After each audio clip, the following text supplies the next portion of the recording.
We founded this business in 1973. There were about 6 or 7 wooden boat builders in business in 1973 around the country. Britain was a leading boat building country. A boat is made as a tube, and a tube automatically gains stiffness just by being a tube. So we create a very thin skin. It's only 2 millimeters thick. It's 4 layers in the skin, which is very stiff lengthways, resilient so it'll absorb a blow and spring back.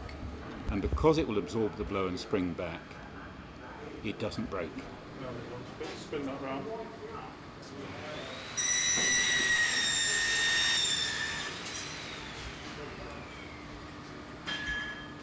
I had always been designing boats since I was a kid. I've been building model boats, I've been designing model boats, drawing them, all these things. When I was about 11, I bought some plans for a kayak and I made the kayak. Probably my best business because I sold a kayak for roughly twice what it cost me to make. There came a point when I was an active rower, active sculler. I felt I would like to build boats. I had design ideas which I thought should be implemented. I chose to build in wood because I saw wood as a most marvellous structural material.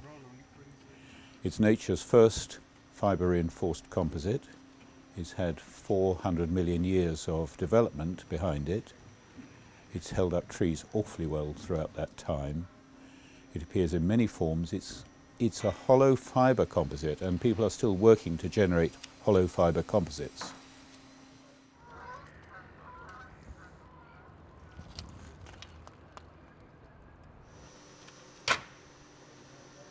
There's a myth that old wooden boats didn't last.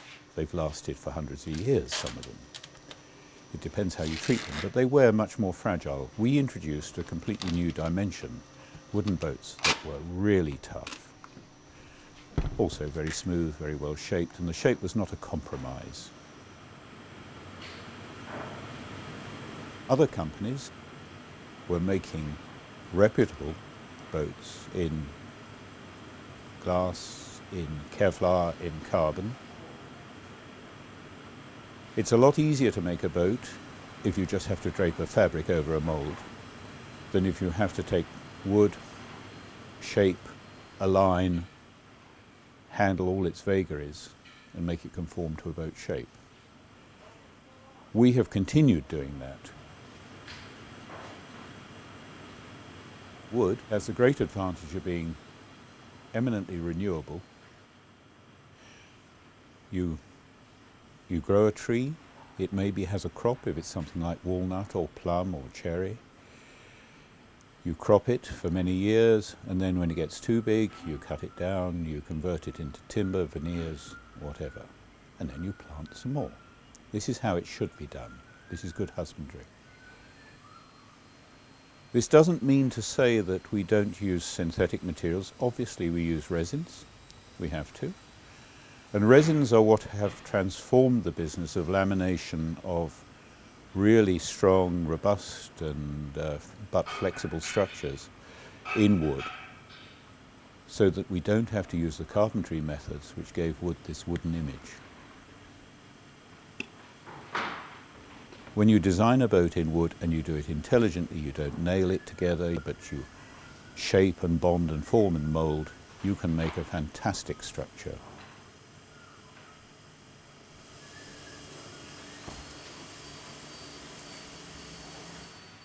Shoving that in there like that.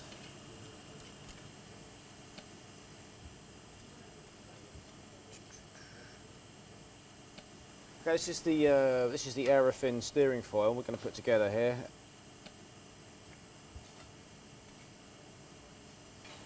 Comes in 2 halves, and we add these bits and pieces inside and glue it together and clamp it up. The Aerofin, we think, or Carl's calculated, could save you probably up to about 10 seconds or so over the course of the head of the river race, for instance.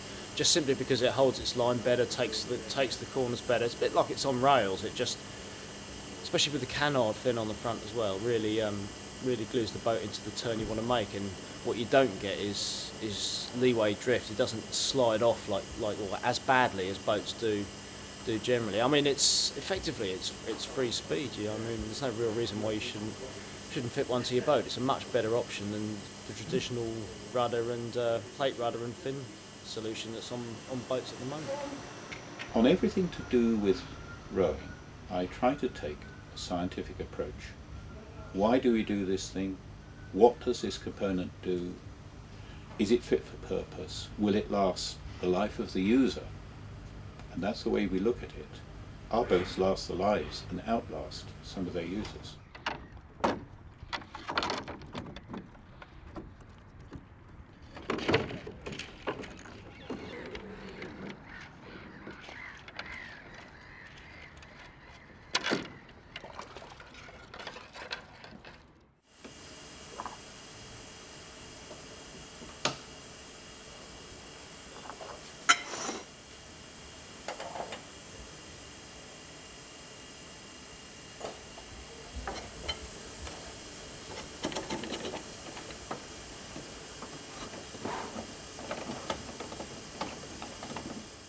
We also started making many of the accessories for our boats.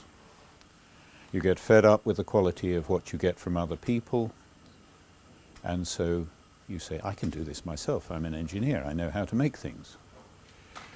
We developed riggers for our own use, and then people came to us and said, could you make them for us? So we did.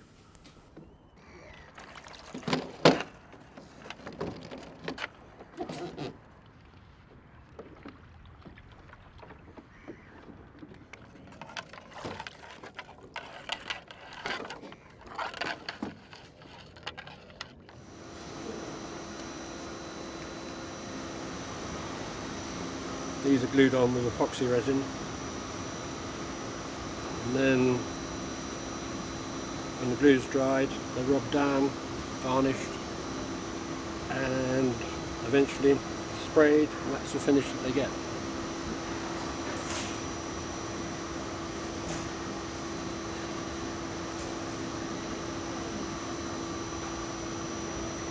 The holes are actually fitted to the customer's specification, which hopefully makes it more comfortable, because people are doing a lot more distance in boats now and therefore require a more comfortable seat.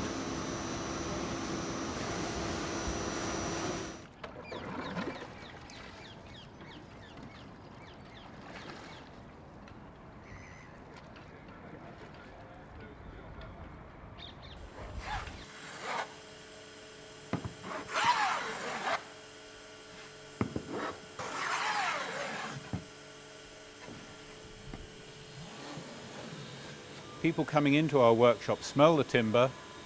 We don't, because we're so used to it. If I'm away a week, then I come back and I smell it. In different weather, it smells differently. It has a smell that is characteristic of the walnut tree through and through. The leaves, the sap, the bark, the timber when you cut it, or even when you don't cut it, and the fresh green nuts all have this characteristic smell. If you like it, it's wonderful.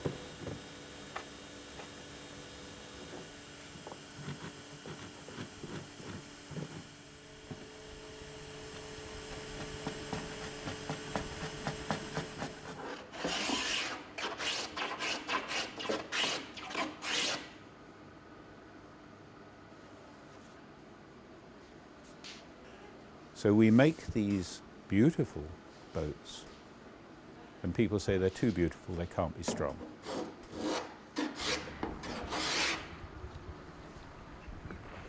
In Duisburg last year, we had people coming up to us and saying, oh, beautiful boats, but of course not fit for use on the water. I said, look out there at all the people who are winning in them.